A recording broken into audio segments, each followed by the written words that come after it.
Good morning बच्चों। आज का आपका टॉपिक प्रश्नावली, क्वेश्चनियर। जैसा कि आपने को पता है कि पेपर आपका पॉलिटिकल एनालिसिस और रिसर्च मेथोडोलॉजी का है। इस रिसर्च मेथोडोलॉजी में, शोध प्रविधि में प्रश्नावली एक इम्पॉर्टेंट टॉपिक है। इसमें अपन प्रश्नावली क्या है, इसका अर्थ क्या है, इसकी परिभाषा क्या है, प्रश्नावली के कितने प्रकार हैं और एक उत्तम, अच्छी, आइडियल प्रश्नावली के लिए क्या क्या चीज़ें आवश्यक हैं, इस पर अपन चर्चा करेंगे। वैज्ञानिक अनुसंधान में तथ्यों, सूचनाओं और आंकड़ों को एकत्रित करने के लिए अनुसंधानकर्ता प्रश्नावली पद्धति का प्रयोग कर सकता है। किन 3 चीज़ों के लिए? यदि रिसर्च करना है, साइंटिफिक रिसर्च, उसके लिए फैक्ट्स, तथ्य, जो इन्फॉर्मेशन है, जो सूचनाएं हैं और जो आंकड़े, डेटा है, उनको एकत्र करने के लिए जो रिसर्च स्कॉलर है, जो अनुसंधान करता है, जो शोध कर रहा है, वो प्रश्नावली का प्रयोग करता है। तो प्रश्नावली वह पद्धति है, वह मेथड है जिसके द्वारा सूचना प्राथमिक स्रोतों से प्राप्त की जाती है। जो प्राइमरी सोर्सेज हैं वो प्रश्नावली है। किसके लिए? वैज्ञानिक अनुसंधान के लिए, रिसर्च वर्क के लिए, जो कि अधिक सत्य और शुद्ध मानी जाती है।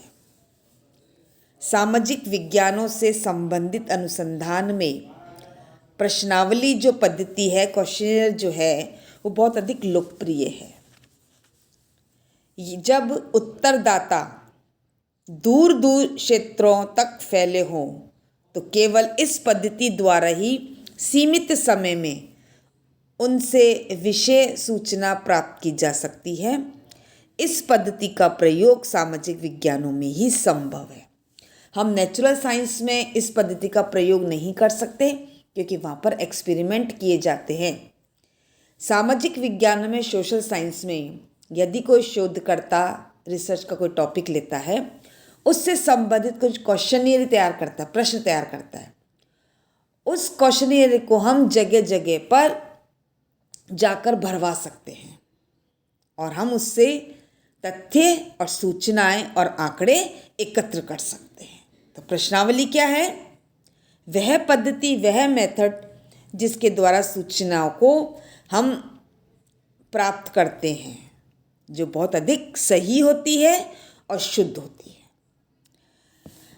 प्रश्नावली अध्ययन विषय से संबंधित बनाए गए प्रश्नों की क्रमबद्ध सूची होती है। जो विषय हमने रिसर्च के लिया है, जो हमारा अध्ययन का विषय है, उससे संबंधित कुछ प्रश्न बना लिए जाते हैं स्टेप बाय स्टेप, क्रम से ABCD, जिसे उत्तरदाता के पास भेज जाता है इसे भरवाने के लिए, और उन प्रश्नों का उत्तर लिखकर जो रिसर्च करता है उसको भेज देता है। तो जो उसने आंसर लिखा है वो एकदम सही होगा और शुद्ध होगा। जब आंसर सही और शुद्ध और सत्य होगा तो अनुसंधान कैसा होगा? वैज्ञानिक होगा, साइंटिफिक होगा, सही होगा। अपने सरलतम रूप में प्रश्नावली प्रश्नों की एक विशेष प्रकार की अनुसूची है जिसे निर्धारित सैंपल के रूप में चुने हुए व्यक्तियों के पास डाक द्वारा, किसके द्वारा? पोस्ट के द्वारा। आज यदि हम इस चीज़ को देखें, जो कि ऑनलाइन के समय की बात है, आज अपन क्या करते हैं? अपन व्हाट्सएप करते हैं, अपन मेल करते हैं। तो अपन उस क्वेश्चंस को जो अपन ने विषय से संबंधित तैयार किए हैं उसको व्हाट्सएप ग्रुप में भेज देंगे, वो उनको भर के भेज देगा और अपन उसका प्रिंट आउट ले लेंगे। ये बहुत अधिक आसान हो गया है। सरल भी हो गया, आसान हो गया है, शुद्ध हो गया। जब सब चीज़ें सही है तो हमारा जो रिसर्च वर्क है वो भी सही हो गया। पहले जब कंप्यूटर नहीं थे तब डाक द्वारा प्रश्नावलियों को भेजा जाता था, डाक द्वारा ही उन प्रश्नावलियों को वापस लिया जाता था। और आज जब लैपटॉप की बात है, मोबाइल की बात है, तो हम व्हाट्सएप और मेल के द्वारा भी इस कार्य को संपन्न कर सकते हैं। प्रश्नावली विभिन्न व्यक्तियों को उत्तर देने के लिए दी गई प्रश्नों की तालिका होती है।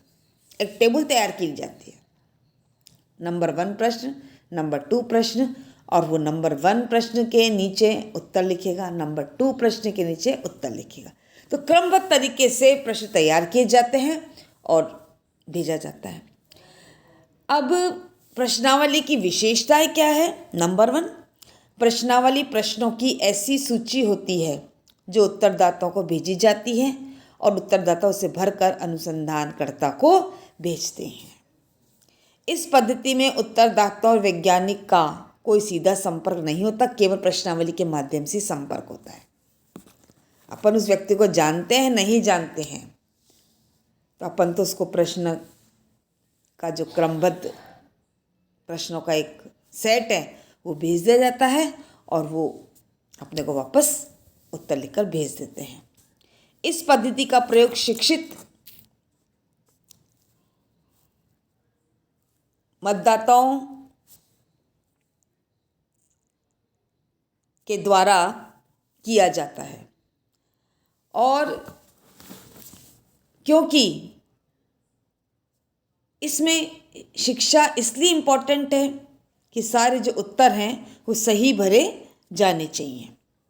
जब संपूर्ण अध्ययन क्षेत्र भौगोलिक रूप से काफ़ी फैला हुआ हो तो प्रश्नावली का प्रयोग अत्यंत लाभदायक रहता है, क्योंकि डाक द्वारा प्रश्नावली भेजकर कम समय और कम लागत में दूर दूर तक फैली इकाइयों संपर्क स्थापित किया जा सकता है।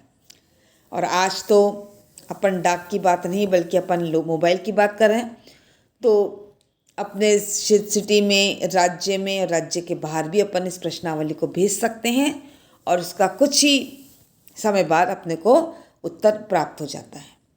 प्रश्नावली की एक अन्य विशेषता यह है कि इकाइयों का अनुसंधान के व्यक्ति से प्रभावित हुए बिना उत्तर देती है, जिससे उनके उत्तरों में अधिक स्वाभाविकता और वास्तविकता बनी रहती है। अनुसंधानकर्ता को और जो उत्तर देने वाले एक दूसरे को नहीं जानते हैं, इसलिए जो भी वो अपने प्रश्नों के उत्तर देंगे वो बिल्कुल सही होंगे, वास्तविक होंगे। प्रश्नावली भरते समय क्योंकि अनुसंधानकर्ता सामने नहीं होता, तो सूचनादाता बिना किसी संकोच के अपनी सही सूचना प्रदान कर देता है। लास्ट विशेषता, प्रश्नावली द्वारा सूचना कम समय और कम व्यय में एकत्रित की जाती है, क्योंकि अनुसंधानकर्ता को प्रत्येक सूचनादाता के पास जाना नहीं पड़ता और एक समय में दूर दूर तक फैली हुई इकाइयों से सूचना एकत्र की जा सकती है। तो प्रश्नावली की ये प्रमुख विशेषताएं हैं। जहाँ तक प्रश्नावली के प्रकार का प्रश्न है, लुंडबर्ग ने 2 प्रकार बताए: तथ्य संबंधी प्रश्नावली, मत तथा मनोवृत्ति संबंधी प्रश्नावली। फैक्ट्स को इकट्ठे करने संबंधी और व्यक्ति के मत और उसकी मनोवृत्ति का पता लगाने के लिए प्रश्नावली का निर्माण किया जाता है। यंग के अनुसार 2 प्रकार की प्रश्नावली: संरचित प्रश्नावली, असंरचित प्रश्नावली।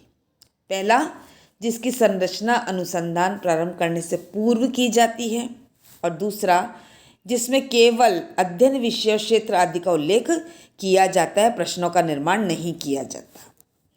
अन्य प्रकारों में बंद प्रश्नावली। इस प्रकार की प्रश्नावली में प्रत्येक प्रश्न के अंत में संभावित उत्तर भी लिख दिए जाते हैं और सूचनादाता इनमें से एक उत्तर छांटता है। जैसे चॉइस आती ना ABCD, उसको एक को टिक करना है, एक गोल लगाना है।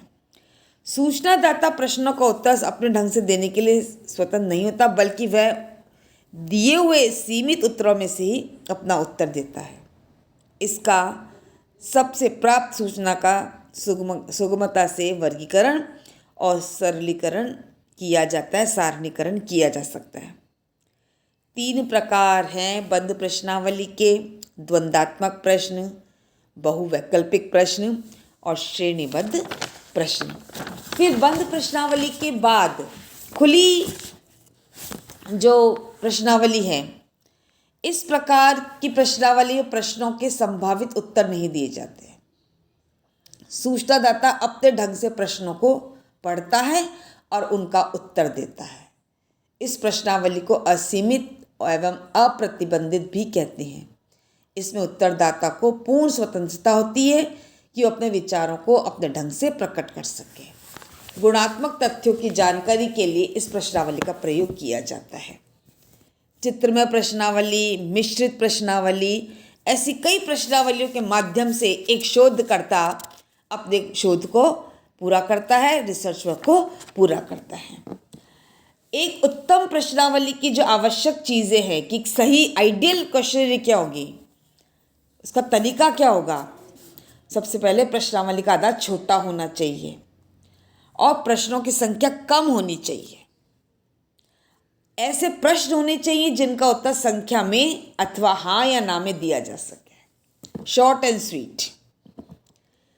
प्रश्न सरल होने चाहिए, सीधे होने चाहिए और जिनका कोई सार्थकता हो, जिनका कोई अर्थ हो।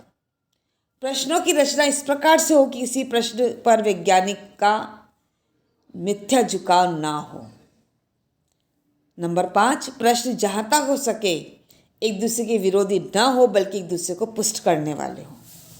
नेक्स्ट, प्रश्नावली में प्रयुक्त शब्द स्पष्ट अर्थों वाले और सटीक होने चाहिए।